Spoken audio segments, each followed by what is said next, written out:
All right, y'all, take off your shirts, get your nipple clips, pull down your pants because you're about to get an edging. Turn on some Law and Order SVU a la Captain Sandy, staring at Mariska, Cheeto fingers. Cheeto. Like Now Kalani. you say, because of Kalani, when we say Cheeto fingers, now it's a whole different It's a thing. This is Love is Blind Season 2. 2. Otherwise known as the influencer season. But it was messy as fuck.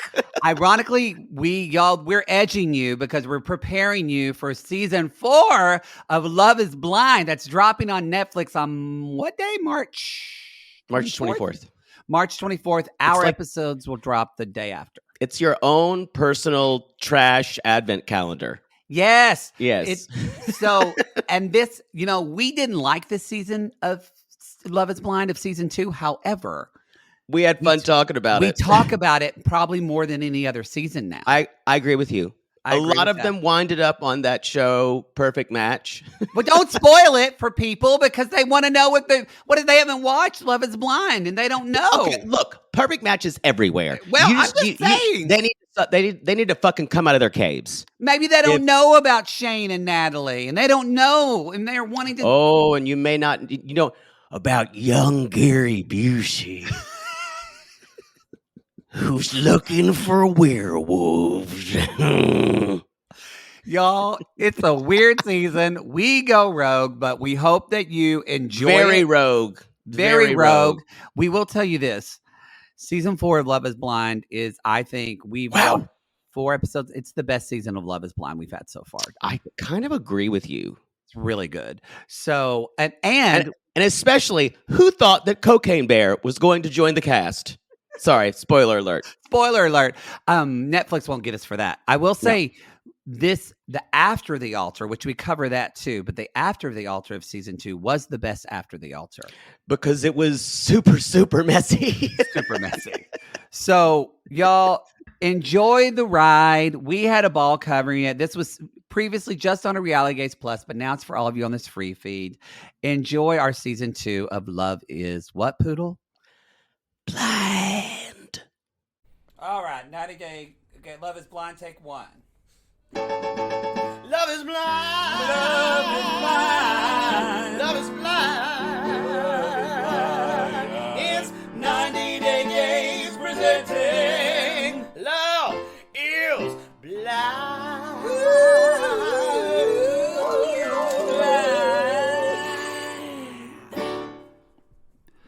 Poodle, do you know who I feel sorry for in all of this Love is Blind nonsense? Go ahead. Who do you think? No, I don't know. The poor PA that has to carry around these goblets everywhere. Oh, they take them everywhere. I think not just their houses. Like, have you noticed in the restaurant scenes? No, I know. Yeah, the same goblets. I think whoever is editing this show walked in with the first day and said, "This is how it's going to be, everybody." I make all the decisions here. I tell you what happens in what order. I'm the editor. And here are my secret weapons. These beautiful metallic goblets. So you know what? I could show you the end of the party, and then I could show you 5 minutes after the party started, and no one will ever know because that's how I edit. Also, my sister-in-law name is Mark. Mine's Mark, and my sister-in-law worked at Pier 1, and she has a lot of goblets. Exactly. I'm going to do things my way. I don't understand how all the goblets, but how that would... Because you see they don't want levels of glasses in, because there are people, probably our sitsies, say you can tell it was later because of where her wine glass is. It's kind of ingenious. It was come up by some crazy Nazi editor who said, "I have control of when we see things." It is. It is a complete and utter mindfuck. Why don't they just get pretty ones? Because every I guarantee you the editing on the editing crew on this show is run by someone who is mad with power. It is there. You don't even speak to this editing crew. You don't speak to Mark. No, don't talk to No. Mark. Mark Silverblatt talks to no one. No one. Y'all, this is Love is Blind, reality gaze. I know the theme song says 90 Day Gaze, but this show came out when we weren't Nice together. cough.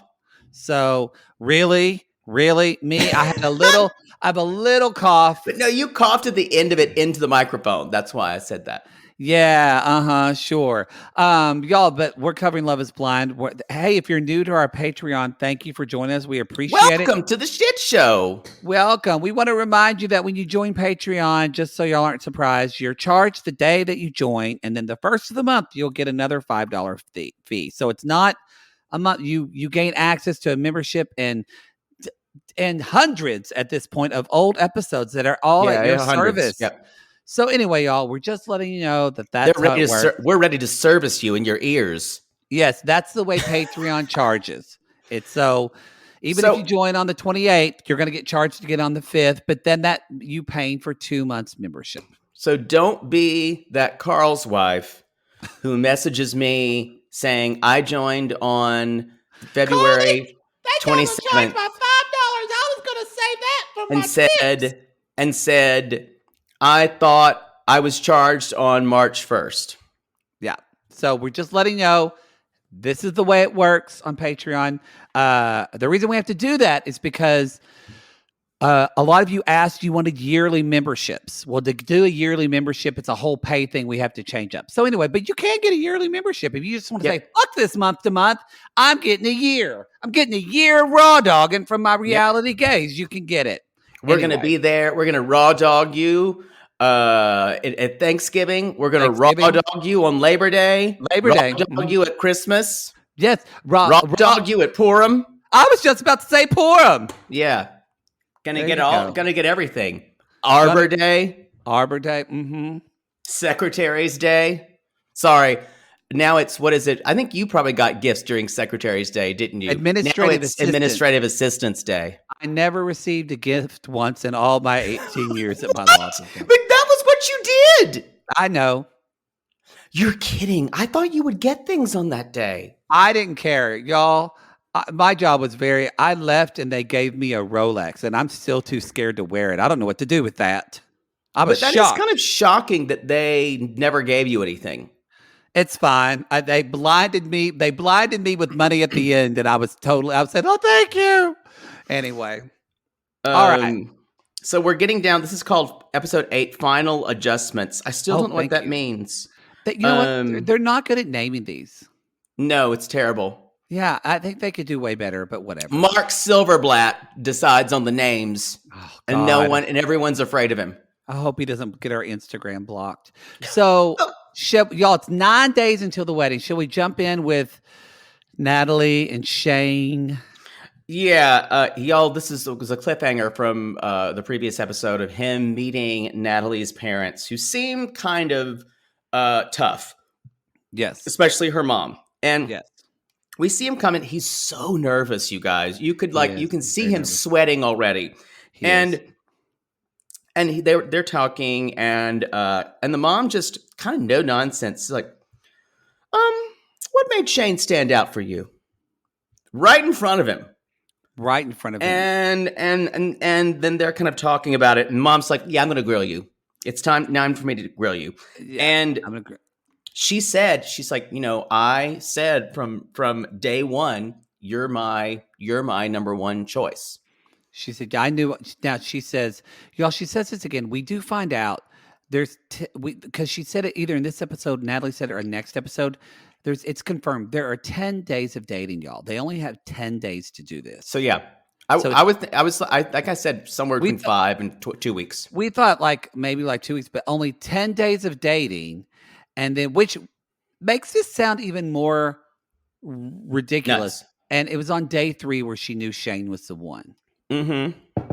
I can't imagine. Right. Can you imagine? I know this is such a pressure cooker, but I would need a vivid description of their penis, like not a link thing. I would need to know every nook and cranny of their penis. Yes. Okay. Yes. Okay. I'm sorry, y'all. That's a deal breaker. Yeah. Yes. So the guy would say, well, so, the base of the shaft, it kind of looks like a goblin's neck.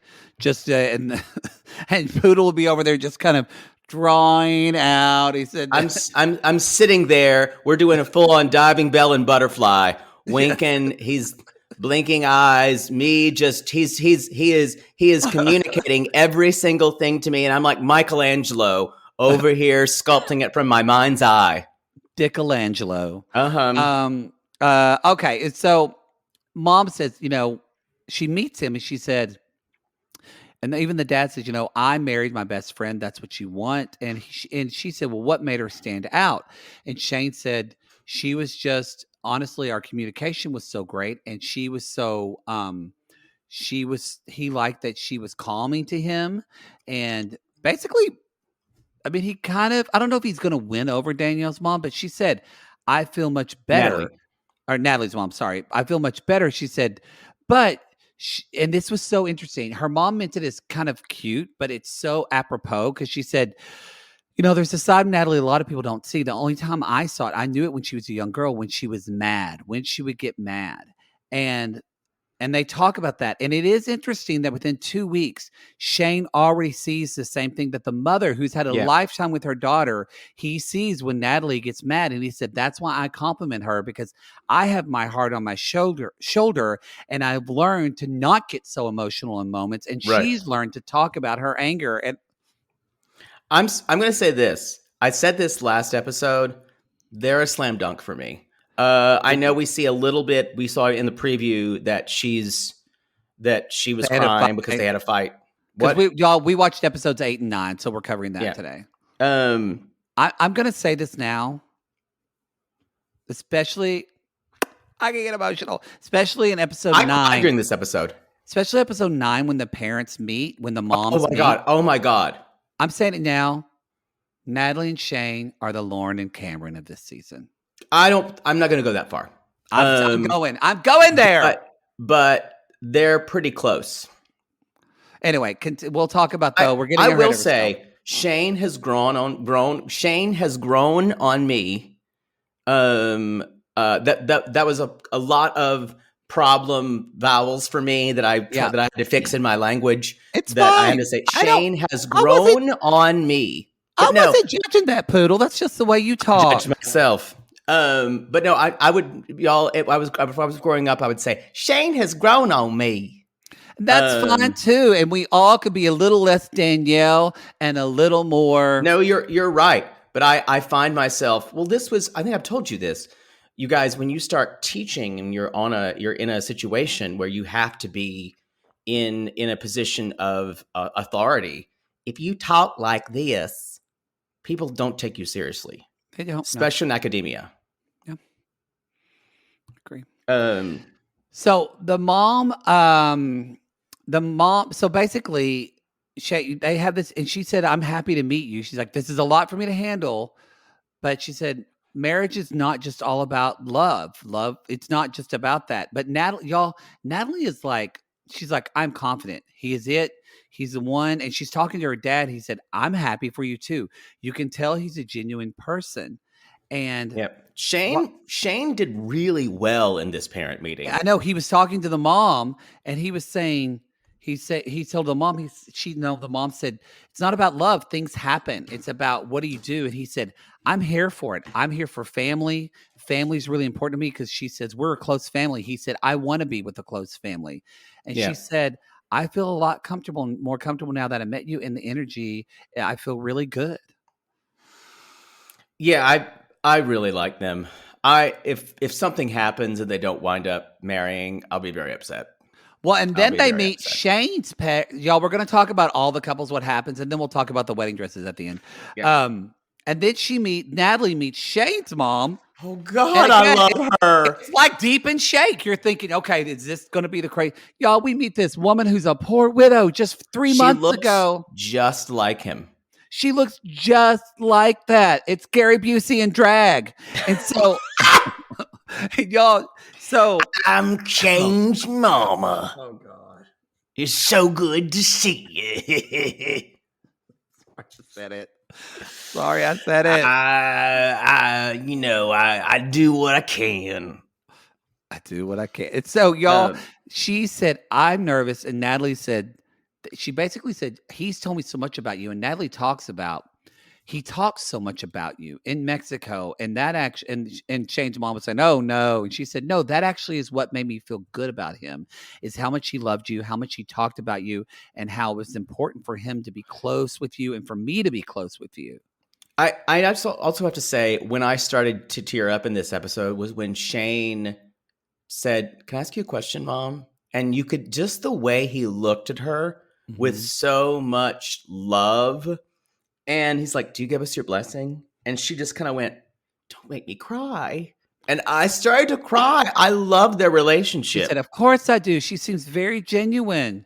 Yeah. Y'all. He said, "All I want is for my mom to be a grandmother and to see me get married." And it's hard to think of Shane being anything but genuine. That's one of his strengths. It's if you have a good relationship with your parents, and so I know this is a privilege for me to even say it because I've had a good relationship with my parents. So I'm not talking about people that don't, and my heart goes out to you in that respect. But if you have a somewhat good relationship, I feel like sometimes it can be a hindrance, but I've learned this just especially with my dad passing and all this. There is this part of you as a kid that you do want your parents to be proud of you. Yeah. And I don't think that ever goes away.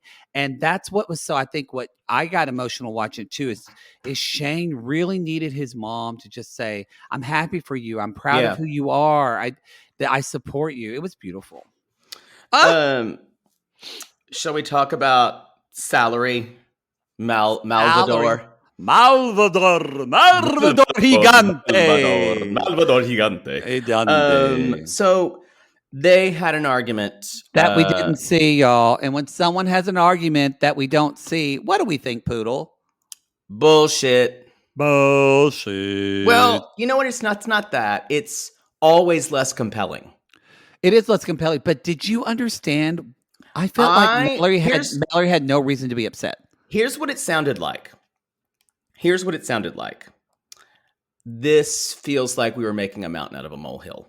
And I even had a hard time with Mallory being upset about it. She seemed like she was over it. Because one of Sal's ex-girlfriends showed up at I think the person who he was dating before, as they can't say the show, y'all. So they say the experiment. The experiment. The person who was dating before, that woman showed up at his sister's that we met apartment. Crying, and her sisters had to deal with them.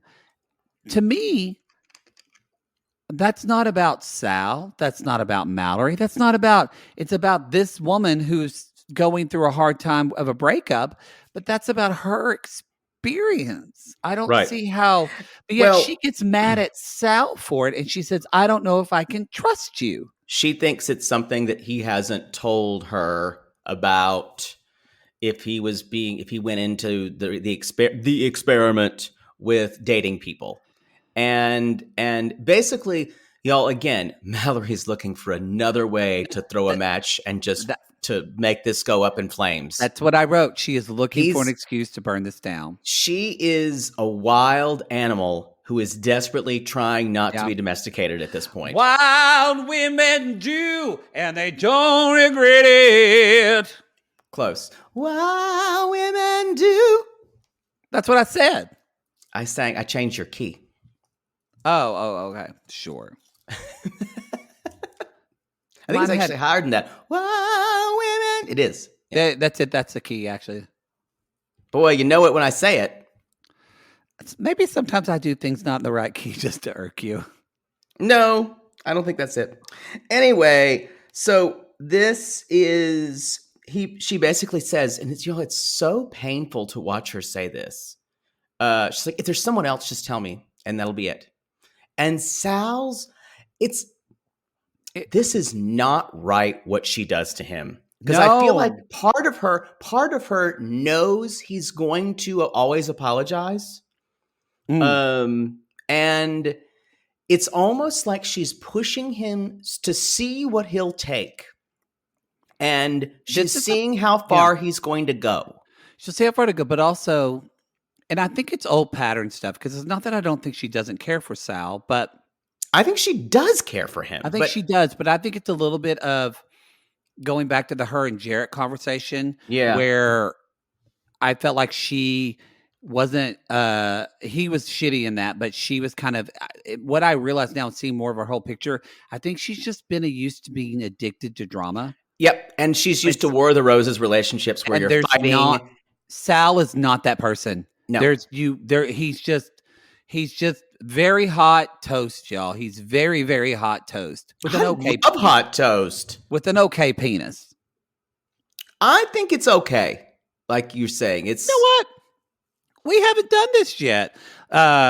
We'll finish up Mallory, but we'll say y'all. You know what, y'all? Stay tuned till the end, and Poodle's going to use his gift about everybody's dick on the show. We're going to tease it. I will say this. Number one, the biggest dick may surprise you. Well, no, I can tell you the biggest dick I can already tell you is going to be Jarrett's. But number two might surprise you. All right. Okay, everybody. Mallory says, we're good, but if something comes up, I don't think I could get past that again. Let me say this. I'm going to weigh in on this probably at the end of the episode. We're going to talk about this more, but I think they will get married. I think he will have done all the work. Mm-hmm. He will have left her with no way to turn down such a genuine expression of love. And that will be the way to, quote unquote, have domesticated the wild animal that is Mallory. I think they will get married too. I'm not full on as bored as you are, but I was 2 episodes I would have said no. Now I'm like, okay, maybe. Let's talk about Deep and Shakes. Is that the only thing for them? Yeah, it is. You're right. They don't have a lot, basically. But he finally, he brings up, and they're sitting having dinner, and she's like, I see our future is so magical. And y'all, he in a really healthy and also I want to say kind way brings up this kind of reservation of, you're the most incredible girl. He says most incredible woman I've ever met. And he said, everything about you is so great for me. And if I had to pick someone, it would be you. He said, and I also want this intense physical connection, but it's not really instinctual with me right now.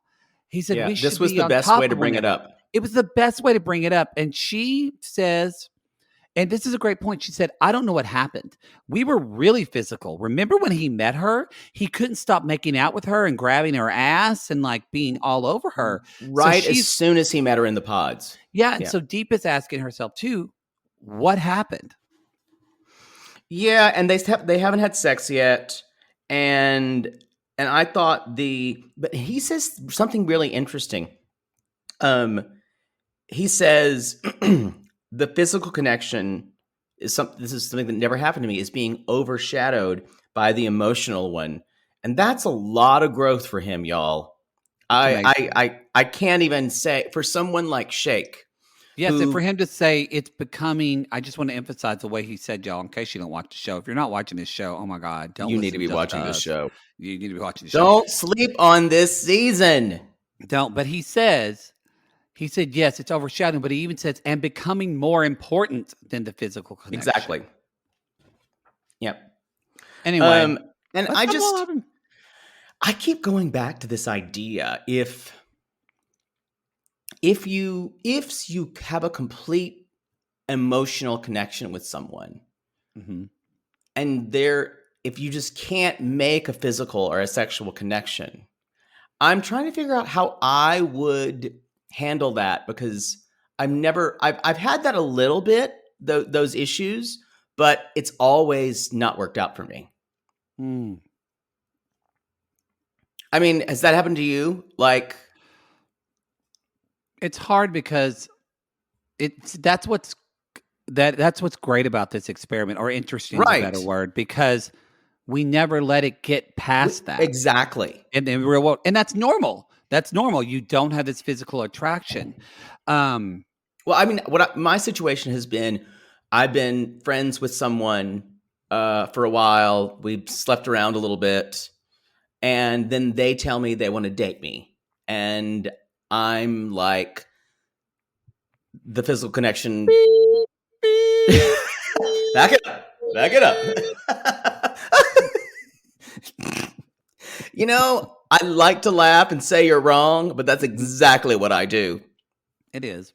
But it's that kind of thing for me, where I think it's an anomaly of this experience, because I think about like with my partner now, it's 7 years. The sex is not, it's great, it's fine, but it's not actually the most important. So when I think about but it has to be weird. It has to be present in the beginning. Exactly. It has to be. And we've known each other. So they knew each other and didn't have this sex. So I think their storyline has become the most interesting one for me. Yeah, me too. So we'll talk about it at the end of episode 9, but about predictions. Yeah, we'll talk about predictions. I do want to talk about the storyline that's probably the least interesting to me, and that's Iyanna and Jarrett. Yeah, me too. Mostly because I know it's a sure thing for him, because I don't think he's really thought about it. I don't think I don't think he. It's weird. I really like her too, and Me too. I think she's boring TV. I'm just kind of like I'm not. I don't know if she's boring TV. I think she's with someone who isn't challenging her the right way. He doesn't ask her anything about herself and how she's feeling. If he does, we don't see it, y'all. We have never seen that. It is, and to me, that is the utter loneliness of their relationship. And she keeps saying, "I'm all about actions." She's been saying that from episode since Mexico. She's been telling him, "I'm all about actions." Nothing. She even says it again in episode 9. Nothing's happened, y'all. Actions have not changed at all. Now he's meeting her parents, her adopted parents, which, her mom Jennifer looks her age, and her dad is hot. Her dad I would totally bang her dad. Yeah. Suddenly now Poodle could be on Adults Adopting Adults. That guy. So, y'all, the goblets are out. This isn't a very long conversation, but Iyanna basically, the parents say, why do you want to be married? And the mom asks Jarrett, why do you want to be married? And he gives his kind of stock answer of she has this resilience. Bullshitter. But the mom says, okay, that's great, but what is it about her? What is it about her and her personality that you love? The mom tries to get a specific answer, and Jarrett you don't really get one. He says her passion before in her how driven she is, but that's kind of and she says, well, what is it about her? She's like, and how if you don't know if you haven't seen these things? And he doesn't. You're right. He doesn't answer that. And you guys, I'm going to say this. The conclusion I've come to for this is he's looking for someone to take care of him. He's looking for a second mom as a wife. I think he's looking for a second mom as a wife. I think he also is looking at, and again, y'all, it makes me rethink the way Americans, think about the way we in the West here think about marriage. He's looking for someone to take care of him. I think he's looking for someone who would be a good mom. He's looking for that person who's just, maybe he's not madly in love with, but it's almost in a weird way, like you feel like he's almost asking the same question as Deep, except for Deep, or I'm sorry, Shake. But Deep and Shake have this great emotional connection. You can't even compare the two for me. Well, no, but why I'm comparing it, it's like for Jarrett, but it's not even like y'all have this great friendship. I feel like they act like roommates to me who like each other. Yeah, and the thing about it is, I'm going to say this one thing that he says, you have this resilience. To me, that's a way of saying, and maybe I'm reading too much into this, but she's gone through a lot of stuff and she's gone back fighting. That means if I take her through a lot of stuff, she'll be fine.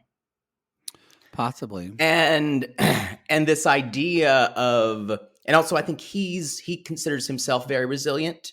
So you're exactly right. It's like looking for a roommate and a partner. And I feel though, just from what we've seen, he is not willing to include her in any friend relationships that he has, No. because she doesn't really belong in his kind of fun going out life. She on the same aspect, she has not tried to push him on that because she's so worried about him breaking up with her, which makes me Yeah. very sad.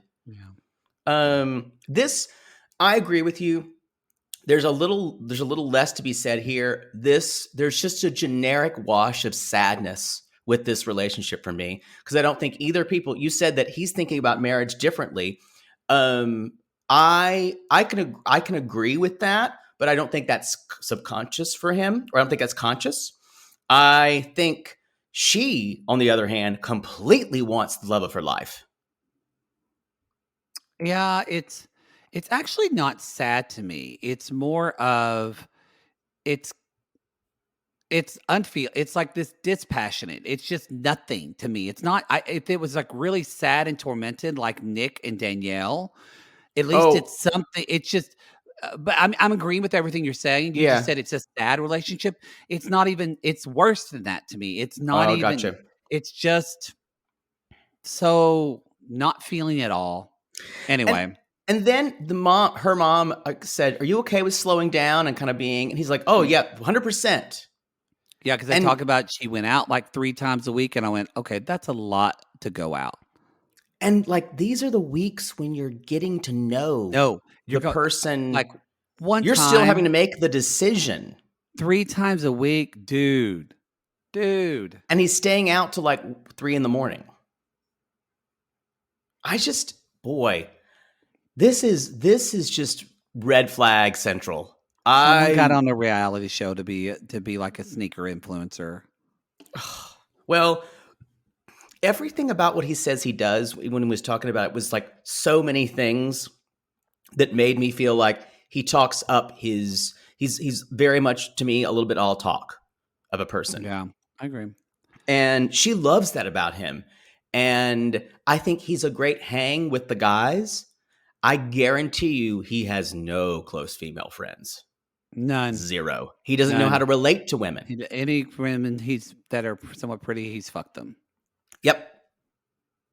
Yep. I'll raise my hand. I volunteer as tribute. I would choose her father over Jarrett any day.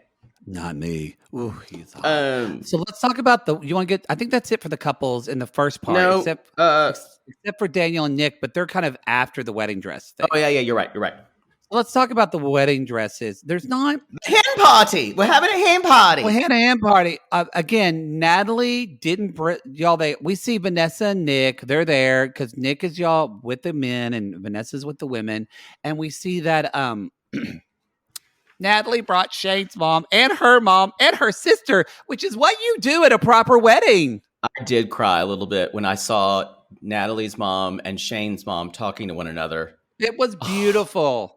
It was lovely, lovely, lovely. And y'all, of course, Wendy's there. Danielle's mom. That dress is not flattering to her. Knows it's Wendy. It doesn't do well with her big old thighs. Probably not as good. Okay. Somebody got some Kendall Jackson here. Mom, I really like this dress, Mom. I like this dress. It's ugly. No. Okay.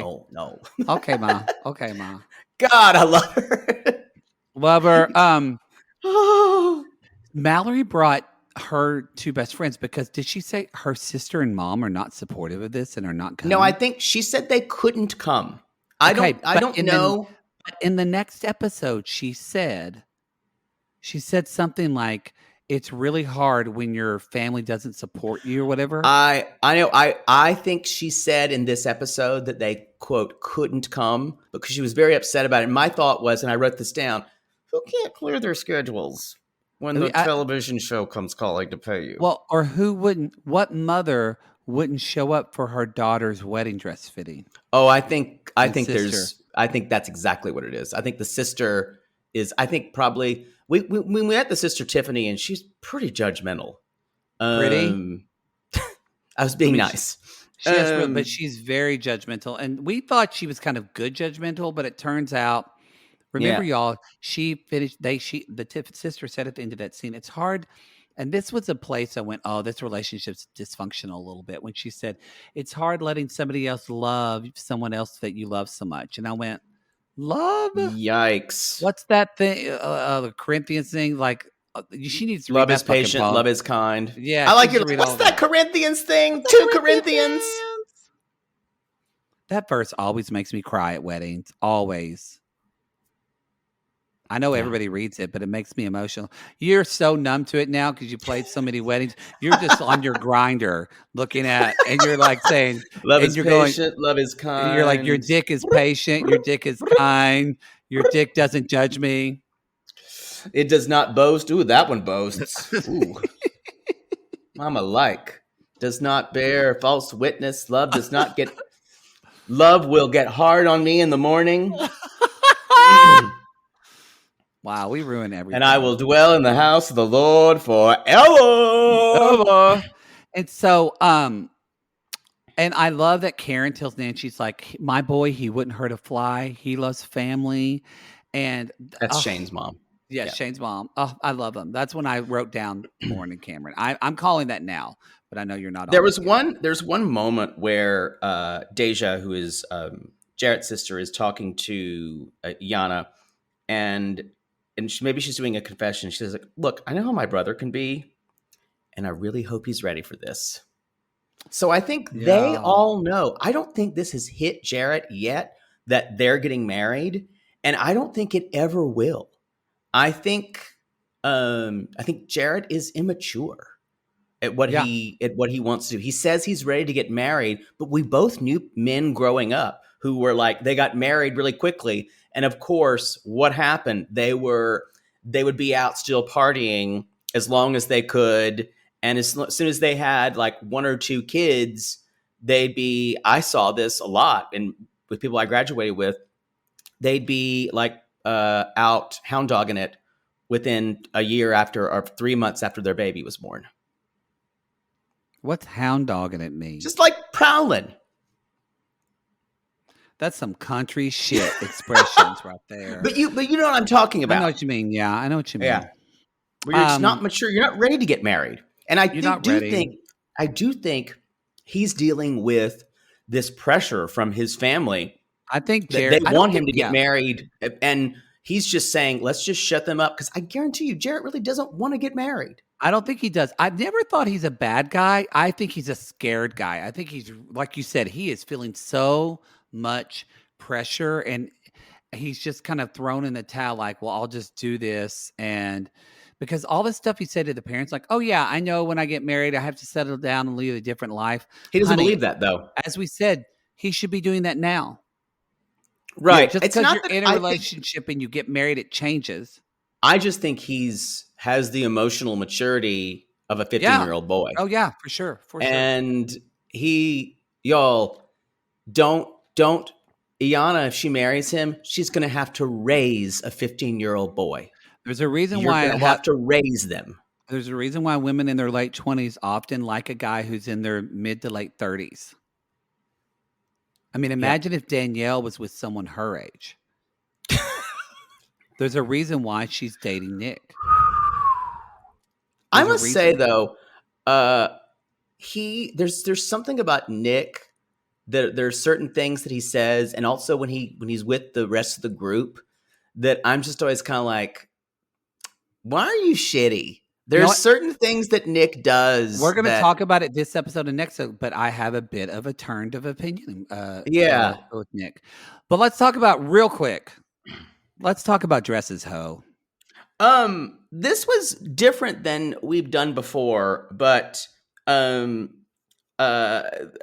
usually there's a little bit more. They took a little longer, I think, last season with the dresses. I think they did too. First of all, I've got to say that where they are, all these dresses kind of look the same. They're all beautiful, but they do. Well, they look different. I will say, like, because the 2 dresses Mallory wears are fucking gorgeous on her.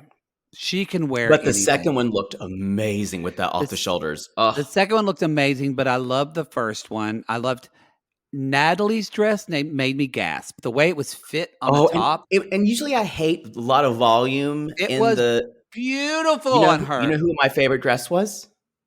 Who? Danielle's. Okay.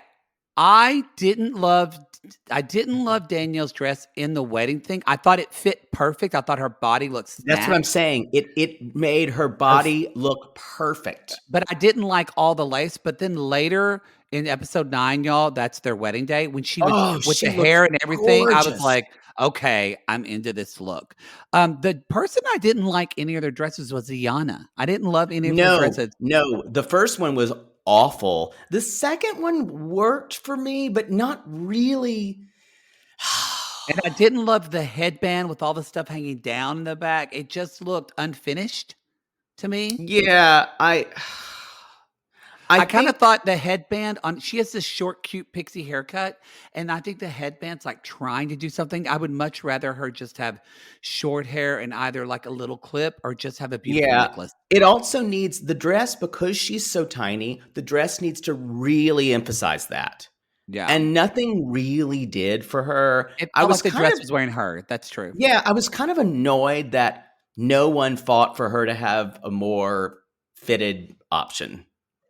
Well, But I love that Deeps is like, I'm doing an Indian gown. and I'm her doing an Indian outfit, and it was amazing. it was amazing. It was amazing. God, I love. Oh, can we be friends with her? Yeah, I want to don't- be friends with her. The thing is, y'all, I'm the last person who wants to be friends. I usually make fun of you a lot by saying, I think we'd be friends with them. But But you would with her. I would be friends with Deeps. So that's I basically really like her. all the dress thing. I just will say that. So it's 5 days until the wedding. Real quick, Mallory comes home from a long day of work, and Sal has made us dinner. Y'all, it's like How much better could he get? I wrote down. Sal is like friends with the producer or something like that. Because all the shots they did, it looked like a fucking cooking show. And the way they did all this. Meanwhile, y'all, Poodle is pretty much just fucking himself with his remote at this point. Like, I knew this drove you crazy. I'm changing the volume with my sphincter. No, why is this muting? Oh, yeah. Oh, I just reset my TiVo.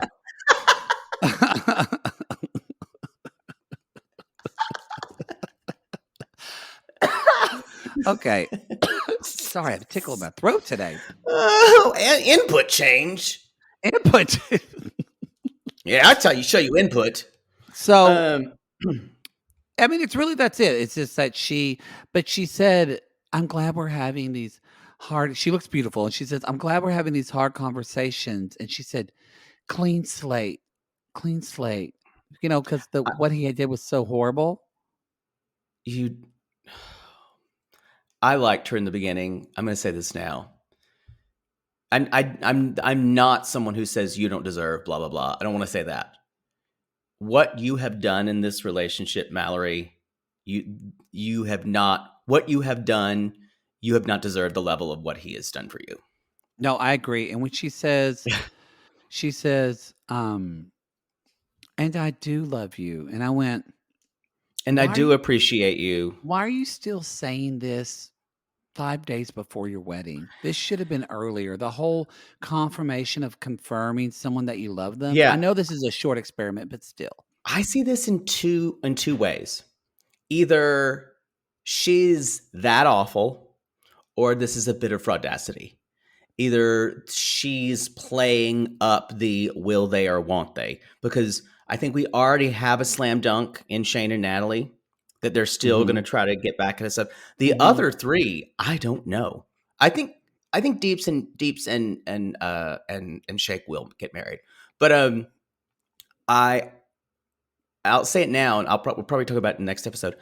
I think Ayana's going to have something at the last minute where she goes, she everything in her will finally revolt, and her conscience will say, he doesn't really want to marry me. Maybe. Save it for episode 9. But you think they're going to? I'm saving it for episode 9 when we do predictions normally. Fine, you bitch.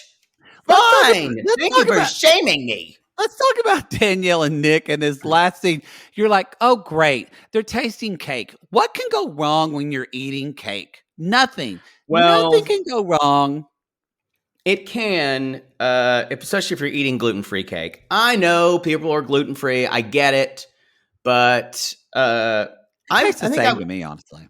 I think I've had good gluten-free cake. You have to do it well. You have to do well. So, and I would disagree that it tastes the same for a gluten-free cake. You are a cake connoisseur. I am. I have had cake made with a combination of coconut flour and rice flour before, and it was good. The texture was still off. It's more dense than a flour cake.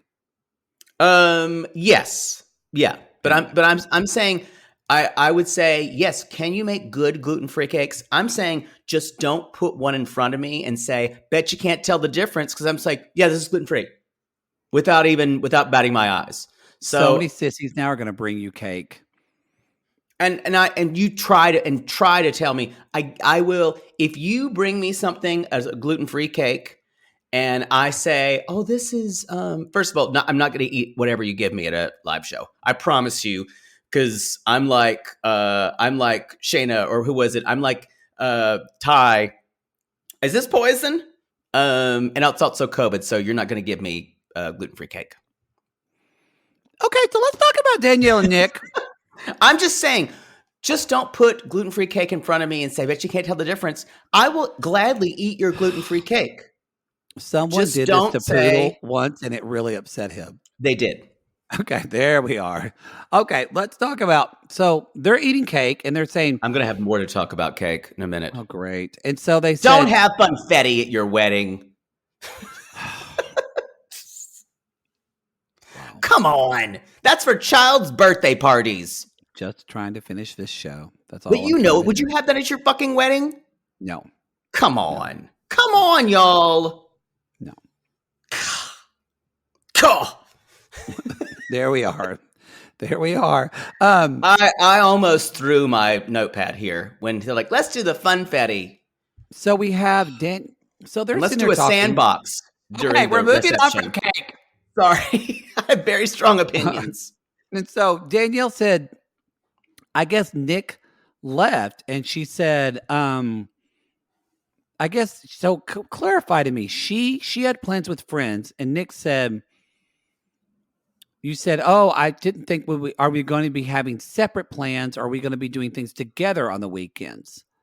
She brought up, it was a little confusing. She said, if we were, brings up again, first. I'm like, why are we not seeing this? But whatever. If we were dating for 3 months already, we would have stopped dating. She brings that up.